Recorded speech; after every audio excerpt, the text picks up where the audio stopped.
இந்த தமிழர்களுடைய வீரம், இந்த திராவிட கலாச்சாரம் என்பது பாஜகவில் இருக்கக்கூடிய தற்கூலிகளுக்கு இன்னும் புரியவில்லை.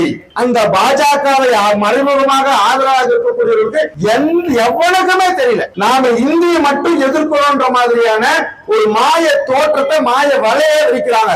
ஏன்னா ஏழை பசங்க எல்லாம் படிக்க தேவையில்லையா? கவர்மெண்ட் ஸ்கூல்ல படிக்கிற பசங்க இது படிக்க தேவையில்லையா? ஒட்டுமொத்த இந்தியாவிலேயே சூடு சோழனம் உள்ள ஒரு இனம், ஒரு மொழி ஒண்ணு இருக்குதுன்னா அது திராவிட இனமான தமிழர்களாகிய நாம தான்.